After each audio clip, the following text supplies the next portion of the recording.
passed this near the end of our meeting at the last time, and it was a long meeting. Maybe we didn't give clear direction on how to proceed with this. So there's a question.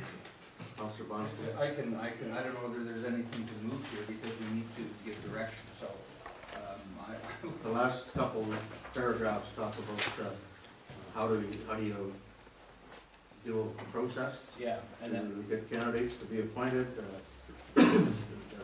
Yeah, I was going to speak to that. I think the issue you have in the bigger cities, Toronto for sure, I don't know you guys because it's got someone on retainer. They have integrity commissioners, and the clerk and I spoke about this today, and I had a little quasi ad I was going to send you for you to the clerk. But really, I think what we're looking for is someone on a contractual basis who has a sound working knowledge of the Municipal Act, the Municipal Conflict of Interest Act, and our Lambton Shores Code of Conduct to investigate allegations of violations of that Lambton Shores Code of Conduct. And the candidate I'm suggesting we look at should have demonstrated exceptional interviewing and investigation skills and be expected to produce a report of their findings for public viewing at the end of the process. It doesn't have to be a lawyer, it doesn't have to be, I think we can entertain, put out an RFP if council agrees to those qualifications or those requirements and see what we get back in and take it from there. I'm trying to. When you're talking RFPs and you're talking about looking for qualified people and stuff, is there going to be a geographical limitation? I would think it should be outside of Lambton County. Lambton County. So that there's no suggestion that the fix was in or. Councillor Cook? I would just suggest that we maybe talk with other councils outside GTA area, Kitchener, Waterloo, wherever, for example, just to see if they're using an integrity commissioner right now. That's why recreate the wheel if we already have someone who's qualified to deal with it, piggyback on them. Similar work to what the ombudsman does for us. Our ombudsman is our dealing with the sunshine law and closed meetings. We're looking for something to look at the whole code of conduct. I still have to write up the complaint, I guess, or the evidence or whatever, which I will do. I've spoken to our CAO about that, and since she and I took a brief respite from the excitement of being with this municipality, I'll get back to it. Not together. You'll have that done before the tan fades. I shall. Yeah, I shall. So we'll wait for that further direction, I guess, and where we're going. Yeah, I think Councilor Cook makes a good point. I think if the clerk can ascertain if there are some people on retainer that do this in the area, like it should be outside of the county for sure, so there's no suggestion of completely independent of anyone's feelings on council. Yeah, for sure. absolutely. Okay. So I guess a motion that we receive this and get further. Yeah, direct the clerk to explore possibilities of Bring back a report. report. Second by Councilor Scott. All in favor of that? Carried. Bylaws and resolutions. Bylaw 10. Did I miss something?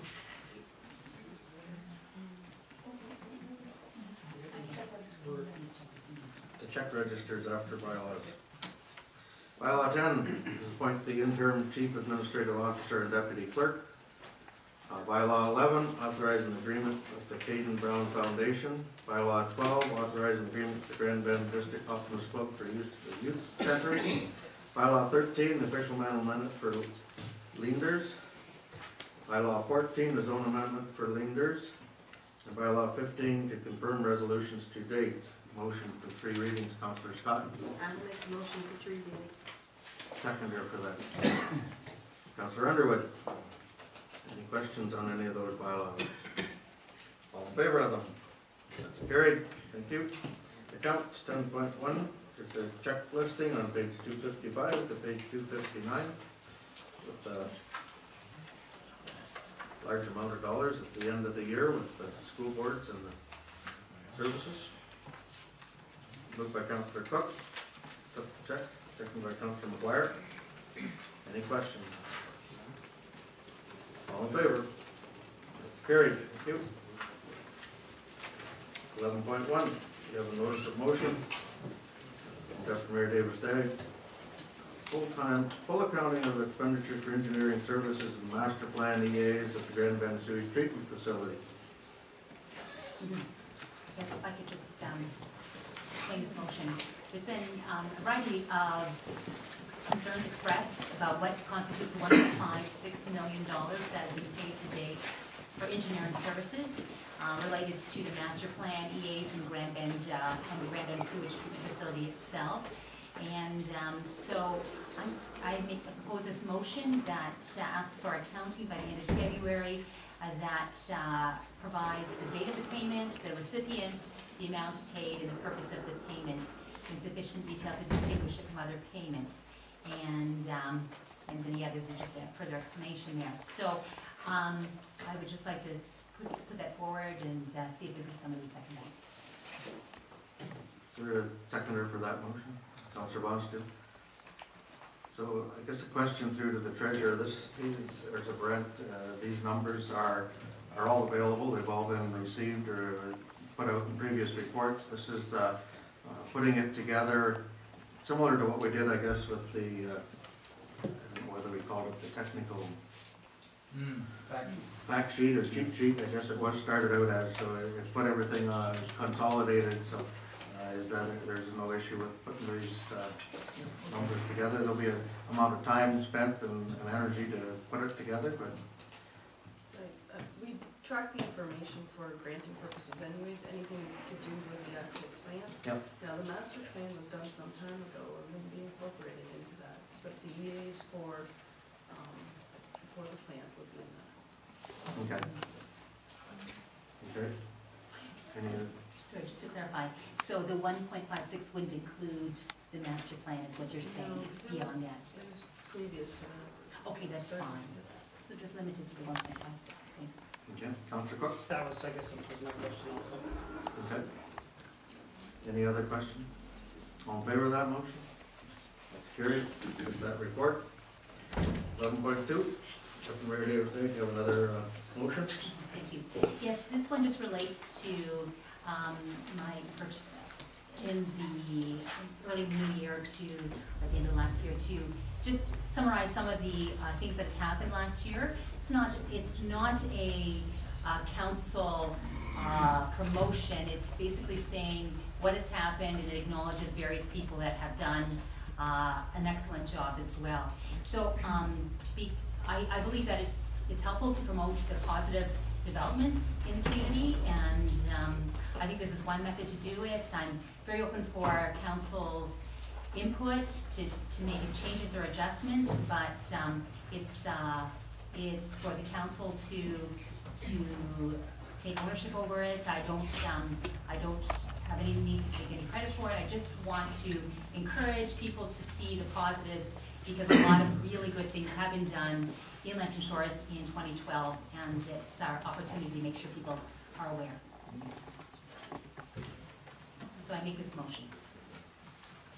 Is there a seconder for that? I'll second it for discussion, but I just have a couple of questions. Okay. Question? Where were you thinking of putting this? Just on the website and in the newsletter.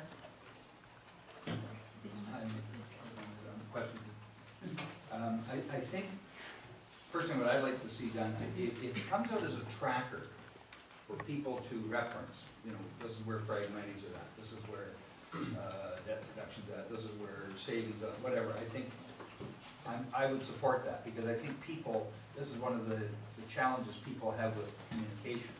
I think, what was it, 10% in the communication survey said they don't read anything that comes to them in the mail. And these could be the people wondering what's going on, and if you have to rely on the media, then you don't always get an accurate picture. So I think coming through the Sorry. coming through the politics, like It's not necessarily it's a true, report. it's always someone's perspective, and I'm not correct. So I'm just saying that I think if we do it as a tracker thing, an info piece, as opposed to a brag piece, then I think it has merit, and I would support it on the website. So how does that take a different form